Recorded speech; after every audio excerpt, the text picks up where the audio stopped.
Ah, yeah.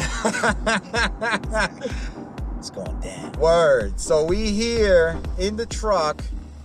I'm with Manny, and we're heading to the gates. Yes.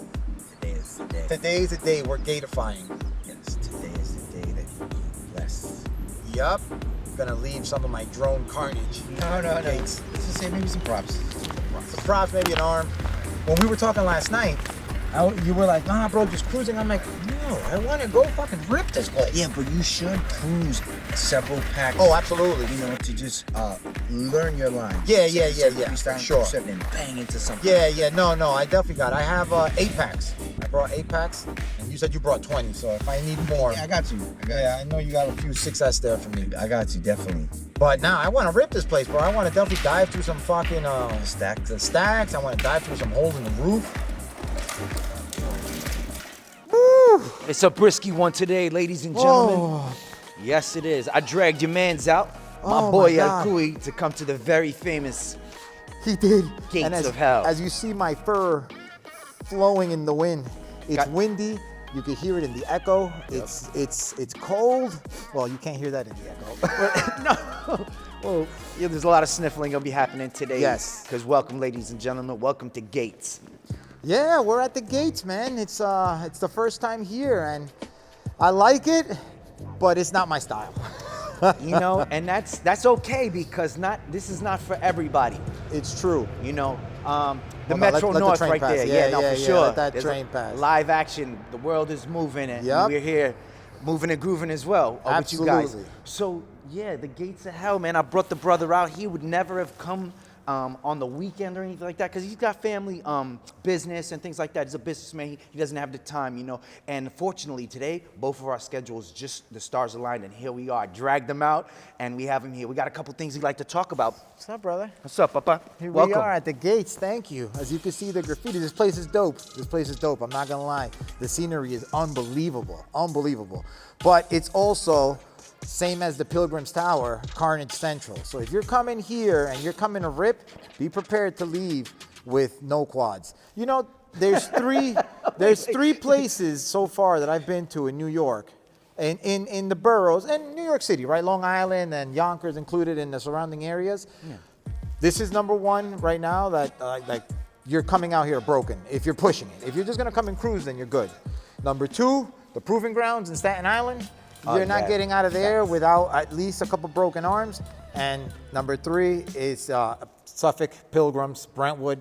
Oh, the towers there are, oh my God. Unforgiving. Unforgiving. And that's not in the order of danger. That's just in the order of like that I'm putting it. You know, there's 3, so that's 1, 2, 3. The ones you've experienced. Yeah, the ones I've experienced. I'm pretty sure a lot of you guys too. Yeah, I'm sure. A lot of our viewers have been to the same places. But we're here. We've already done our flying. We've done what we came to do. Yeah. And now it's time to inform and entertain. Let's talk about a couple things, man. First off, in a place like this, for someone who's never come here, what would you advise them? Well, I would advise first, as you're walking here, eyes open, looking at everything, especially wires and things of that sort that you won't readily see in the goggles. That's a good call. As soon as you're walking, you're already paying attention to how high the trees are, where the cables are, what windows. What happened to me right now? I was coming in through one of those windows over there with the Mavic, and I'm aiming at the window, and I turned off a collision avoidance because I didn't want it to stop with anything so it doesn't mess up the move, you know? And I was pretty confident that I could make it through that window. It's a decent sized window. But what I had not seen were the rebar going through the top of the window. And thank God the Mavic went right in between both rebar. But you got that lucky one sprinkled. you got that man, fair one. I didn't do it again, that's for sure. But things like that don't pop out. And the Mavic has a great transmission system. Right. And I didn't see it. It was just the light and the whole situation, Right. you know? It was dark. So that's what I would do. And then once you're here and you're set up, then I would go with 1, 2, even 3 cruises and progressively push it more and more. I high you five know? that. Nah, I Don't high go five. straight to the because that's a recipe for breaking your shit. Absolutely. There's a lot of brothers out there that do directly. I mean, shout out to all of you guys. Not throwing no shade on anybody at all, No. and never. But yeah, for newcomers, we're just spreading some information. And for those who also fly, like you're wondering why your first or 2-3 packs didn't go so good, it's because you didn't warm up right away. Should warm up for sure. My FPV mentor, Corvus Orbis, and I'll never forget it, because we flew with El Búho, and El Búho is first pack go, you know? And Shout out it's- to El Bujo, one of the it nastiest freestyles in New York. It shows in his flying, you know, like he's that type of a pilot. But Corvus, he would just cruise, and he was nasty, bro. His precision was incredible. So one day I asked him, I'm like, yo, bro, how come it takes you 3 packs to like warm up and start doing tricks of what you do? He's like, bro, because I gotta warm up. Like, there's no way my fingers will remember exactly the movements I did the last time I flew. I have to get back into it. I have to go slowly. You have to learn your quad. You have to see what's out there. And I took it to heart, bro, because this dude, he was really, really methodical with how he did his things, you know? Right. So He for wasn't trying to that- hurt your feelings. No. He was being real. Corvus was very methodical, so he taught me the importance of a first slow pack cruise. Super dope. See what's out there. I've been to Highland hundreds of times, yet there's branches, there's trees that fall down, there's fence that gets put up that you just don't know if you don't go around and have a nice observation, Correct. a scout, if you will. So, if I can, man, I'll segue, man, Yeah. into like spatial awareness. Exactly. Right? Boom, perfect. Spatial awareness. Perfect. Knowing situational awareness, where you're at, what kind of Where you're at. situation. Yes. You know, a lot of tricks, one of the favorite tricks happening today is the Maddie flip, and that's a blind trick. Yeah, it is. It's Yeah, a blind trick where you don't know what's behind you. Cricket made the backwards flying. He's the industry standard Yeah. in backwards flying, Innovator for sure. which is a blind move as well. So if you don't know where things are regarding your quad and yourself, then you're in deep shit. You have to be aware. Yeah, for sure, because there may be a soft target and you're unaware of that, and there goes the problem. Yeah, exactly. And we don't fly normally at places that are closed down for us exclusively. We fly when people show up, and you could be in the goggles and somebody's walking their dog and they're there. So it happens all the time. all the time. It happens all the time. So you have to be very aware of this situation. You know, be aware of your situation and your spatial. Know if you're up or down. Let me give you an example of spatial awareness. How many times have you gone up for a trick and over-rotated and lost your bearings and throttled right into the ground? Yeah, that's many times. of Many course, times, on the especially journey, in the of course. beginning. Of course, in the journey. In the yeah, beginning, sure. because you just lose how many rotations you did, and then you get flustered, and boom, right into the ground. Right. Spatial awareness. So situational is the situation, what's Yeah, where everything, and you at. spatial is knowing where you are in regards to Earth. And the quad. And the quad, And the quad, because exactly. there's two existences. Yeah. You in the goggles, and then you out there in the air. Exactly. So if we were to put it, situational is knowing where the quad is in the environment. Correct. And spatial would be how the quad is in the environment. Right. If it's inverted, if it's sideways, if it's pointing up, if it's pointing down. That would be your spatial awareness. Word, man. Yeah, Safety, man. Safety. Safety, bro. I see way too many people with cuts on their hands from testing things indoors. You know? Listen, shit happens outdoors all the time. Like, it just does. I've cut my hands too, stupidly, on a set, bro. Because my props, for some reason, the quad was just fail-safing forward, right? So I was like, okay, it's one of these motors. Yeah. And I was out on a field, and I had no flat ground to arm the motors to see which one was failing. So I grabbed it from the bottom, but I stuck out a little too much thumb from the bottom plate. And immediately, on the set, bro, thank God, it was just a little nick. That's it. And it bled. I put some paper towel on it, Yeah. and I was good. Yeah. But had my finger been Show goes on. a fucking tiny bit of an inch higher, say, bro, I was chopping off the stupidly, because in my head, I was like, I really shouldn't do this. Yeah. But I was so invested in checking the quad and making sure it was good that I put down my guard, and bink, happened. So if I can say, just slow down a bit, you know, don't rush things, because we Yeah. all do that. I do that all the time too, where I try to take off and my my nuts aren't screwed onto my bells, Yeah, you know? yeah. My props just fly off, and here I am, everybody laughing, you know, but I'm really the fool, because that prop could just project into somebody's eye, though, too. It could, you know? absolutely. And it literally takes 30 seconds. Like, Yeah. that's the rush that we Yeah. have. It takes, Yeah. I'm never gonna get tired of saying this, and this is why I say test outdoors, because quads are so dangerous. They got good point, man. If Good. not like used properly, test outdoors. Yeah. But if you're not, because I know there's people that can't just get outdoors and do it, don't have props on inside. Indoors. Take yeah. the props off. It takes 1 minute to take 4 props off. 1 minute to save you a trip that's gonna cost you money and probably about 4 to 5 hours in the emergency room because you chopped off a piece of your finger. Happens way too often, guys. Way too often. It should not, because this information is out there. Yeah. You know? But people are just choosing, take the shortcut. Just remember, we said it in another episode. Yeah. These things spin upwards of 30,000 times per minute. In 1 minute, it's going around 30,000 times, polycarbonate. Imagine what it's gonna do to your skin and to your bone. Chop it up like Kobayashi, bro. Wagyu? That Wagyu, yep, exactly. So man. my recommendation is if you can't get outdoors and you must test indoors, then take those props. Props off, for sure. Props Props off. off, You you know, can I share one? Yeah, please do. No, this is important too, because it happened in Puerto Rico to me. You know, Okay. Oh. yeah. So here we go. In the beginning phases, man, there was times where I like didn't fix the power lead, you know, or not the power lead. Excuse me, the balance lead itself, you know. And I decided to want to charge up just straight with the XT60, and there's a problem there, you know. You may have a glitch in the matrix, you know. If you don't pay attention to what you're doing safely, you're probably gonna cause a fire. And that's what happened to me. You know, I tried to leave some lipos plugged in directly, just the power source, without balance charging, and it erupted, you know. Yeah. It went up in flames. And as I was falling asleep, mind you. Oh. Yeah, man. My lady, me wake up, and then out of nowhere, man, we trying to shut off this fire. No, it's a serious situation. my This thing God. is real. Like, my foot was catching the flames, and she was like, "Hey, gotta share this stuff, man." I never told anybody but in my inner circle. But this kind of information has to go out there because it's not the first time it happened. It also Absolutely. happened on my bench. Oh, Okay. The balance lead was perfect. I was balance charging, but there was one cell off.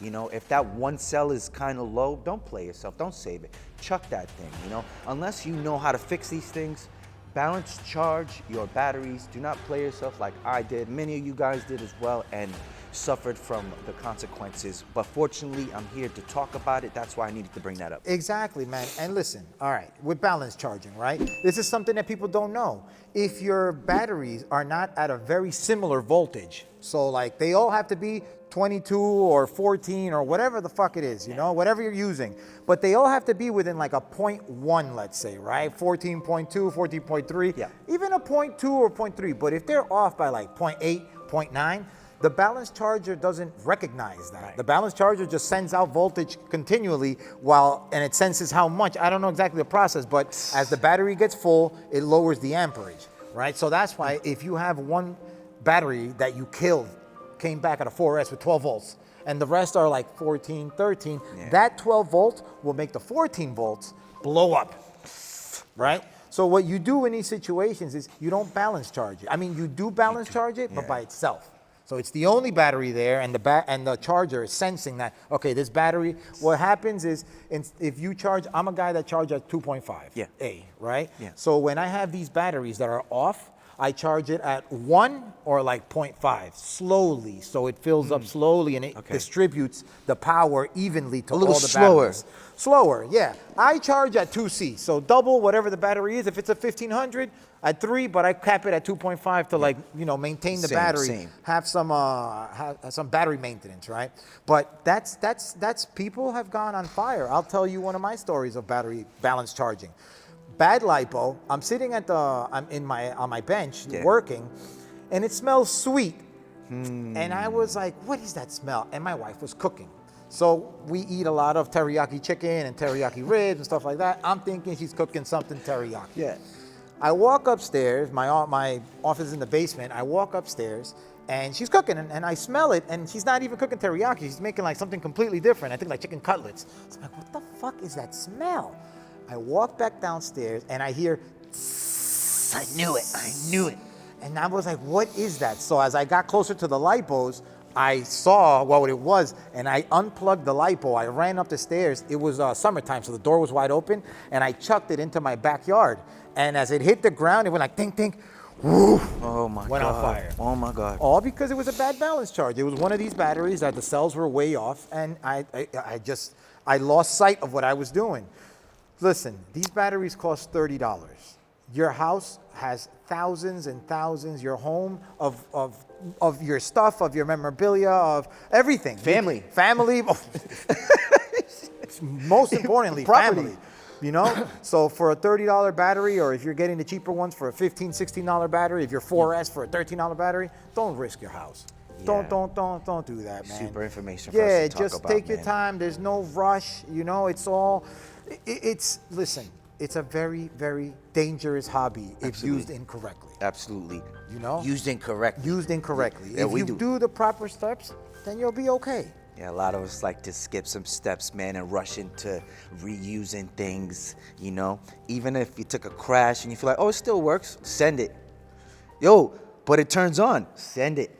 Nah, but it's got a faulty wire, send it. You know, sometimes that's not the right answer. And rebuilding things with old components. Yeah, because a lot, you know, when you crash a drone, everything doesn't break. Certain things break, you know? And most times, you can get away with it because you see that it works perfectly. You know, as an experienced drone pilot, you understand how a quad acts, how the FC lights boot up, the sounds it's supposed to make. Like all these things are just part of your library, Right. you know? Basics. So I know if a FC is not gonna go on me. You know, like if I crash a drone and I hear tones and I see lights and the gyro is good on Beta Flight or on FedTech, on KISS, and everything is working, I'm gonna take the chance because I'm pretty sure that the thing is okay. Doesn't mean it is, but I'm still gonna take a chance. But if it's a bad crash where I'm not getting any tones, the motors look chopped up, that's it, it's over. I'll salvage what I could of the frame, of the motors, probably the Vista and the camera, but ESC and FC are going out the window because what if it fails over somebody? You don't mean to fly over somebody on purpose, but what if that day there's a person in that park you didn't see and Absolutely. the quad just fails in a trajectory towards them? You don't want that heat for $50, man. Like, it's just, I understand it's expensive and, you know, times are hard for a lot of people, but it's not worth hurting somebody and getting sued. Like, that's the worst. Well, heartbreak, you know, yourself, because we do it to ourselves. I myself fall victim to no telemetry on a Caddx Vista, and here I go booting it up because, you know, I want to fly it. I need to send it, but you don't know how much battery it has. You know, you keep sending and sending, and sometimes the reception isn't up to par neither, but you're out there sending and sending, and there she goes. And then you wonder why. And listen, that's a perfect story, bro, to just re-emphasize the slow cruise first pack. Because of things like this, especially when you reused crash parts in a rebuild. Like, it's just, you know, it's just crazy. And then, one of my favorite things and it's real, I don't want to hear it, it happens, the last pack curse. You don't think that's a myth? That's definitely true, 100%. Bro, there hasn't been once that I've said, oh, it's the last pack, I'm good. For those. Especially at pilgrims. Oh, man. Especially at pilgrims. Yeah. Oh my God, it's happened a lot. So it started by chance flying with my brother, where I just wouldn't fly the last pack. Like, time was up and I was like, eh. And then it got to the superstition of like, no, I'm not gonna fly it. And every time I do, I crash. Not always a bad crash, but I do have to take the walk and pick up the drone. Yeah, it's not so often I get to a last pack. I always overpack batteries, but yeah, man, I try not to say LP. If I do fall to that, I don't say LP. Yeah. Or I don't say G sting 2-1. Nah, Yep. No, not at all, bro. I believe it. Call it what you will, but it's happened to me too many times to not believe it, you know?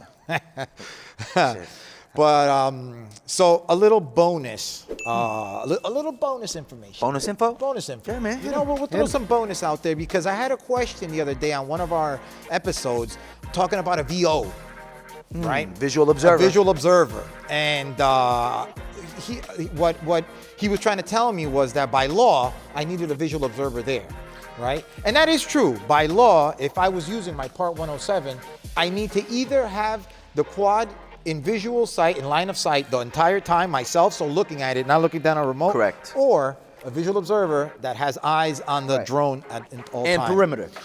The thing to point out here is that it's for a Part 107 law. As hobbyists, we're recreational pilots. We don't have licenses. So we don't really have to abide by that because it's just, there's no reason why we would know if we don't research up this information.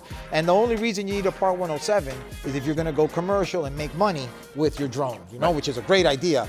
But if you're not, and you're just flying at the park and you have our quads, our FPV quads, then the Part 107 is not necessary and not required You're at flying all. recreational. No, it's recreational. You're just a hobbyist and that's it. Excuse me. Is it good practice? Absolutely. It's good practice to have. Oh, you know what it was? We were chasing each other.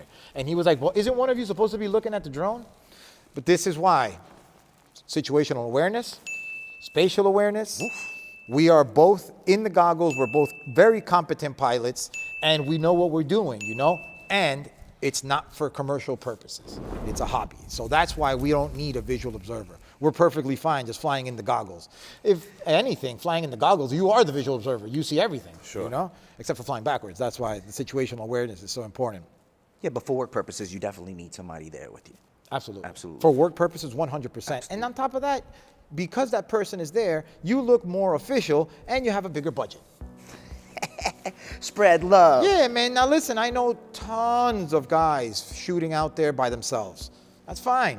But you're not going to get the huge gigs because the huge gigs require insurance, require proof of this, proof of that. And that's where the money's at. You know, if you're making $200-300 somewhere, the huge gigs, you could be making thousands. Man, making thousands, investing thousands, and losing too. Things happen on on sets as well. Absolutely. Man, I'm gonna share one quick story. I was working with a local photographer, man, who does a lot of awesome work, man, and he had this one company. He booked a gig with the Sonos motors. These guys, not the audio. These Sonos motors, like they're the first electric car from Germany. They tried to bring it out here. Whoopi Goldberg was a part of it and all of that. And I did a couple shots for the guy, you know. There was one shot where he asked me to go under the a bridge, you know, and I went no GoPro just to test it and stuff like that, you know, no GPS or nothing. And this is a problem, you know. These are the things that you have to add onto your thing, and setting up proper protocols, man. Absolutely. Like a fail safe. Absolutely. You know, just in case, man, the emergency happens, man. Unfortunately, that quad didn't make it back, man. But let's touch upon that, man. But it happens. It happens to everybody. This is why, listen, the guys that have been flying for a while, this is information they have because we speak about this at all these meets and all these times we fly together. But when you're new, you don't know this. And if you're not hanging around anybody, there's no reason why you would know this because nobody's telling you this. This is things that you learn hanging around people. There are no videos like describing everything. Right. There's a lot of videos describing little things, but not everything, you know, in one shot like this. And that's what we're here for. Yeah, exactly. So something noobs don't do is set up their fail-safe. Let's go. Right? Set up their fail-safe. That's right. very important. So the fail-safe is what happens to the quad when the remote link disconnects. So when your crossfire doesn't work and it disconnects from the drone, what's going to happen to that drone? If your fail-safe is not programmed, then if you are punching out, then the drone's gonna keep punching out. Peace. That's it. You know? Now, when I started flying, there was no GPS with these drones. So everybody just set it to disarm, and the drone would just fall to the ground, Yes, right? sir. Yes, sir. But now with your GPSs and your return to homes, you could have it set up so where it comes right back. You know, especially if you're flying, well, if you're flying indoors, then not even the Mavics have GPS. But if you're flying outdoors and you have GPS, it's coming back. We've tested it. There's tons of videos on the internet about it. It works perfectly. It comes right back to you. Yeah. But this is something that guys that are new in the hobby don't necessarily get their hands on this information because it's just not out there like Not that. readily available. Yeah, correct. and they're not even thinking about return to home. They're just trying to figure out how this thing works, you know? Yeah. Return to home is such an advanced thing. Such a blessing right now for the Yeah. turn of this year for sure. But it's definitely a thing. So it's something that you got to really pay attention to. Yeah, man. You know? Man, we hit on a lot of good points today, Hey, man. listen, man. I hope you guys enjoy what we're putting out there. It's really for you. Manny and I would be talking about it regardless, maybe with a little bit more cursing. Yeah, no, absolutely, with a lot more cursing. But it's really for you guys to handle, have, and pass it on. Pay it forward. Sure. If you have somebody that's new, tell them this information. You know, let's because all it takes is one bad crash to fuck this up for everybody. Word. And it will be over, and we will be regulated, and we're gonna have to have remote ID, and cops are gonna have drone jammers, and it's gonna be horrible. Right now, for the hobbyists, it's still very chill, it's still very mellow, but let's not fuck it up because we do things incorrectly. Yeah, man. And with that, we'd like to say, oh yeah, to all our family members and friends, all the pilots and pirates, anybody that tuned in, that stopped by to say hi. What's up, y'all? We appreciate you. Peace. Thank you. Peace, man. From gates of hell. Yeah.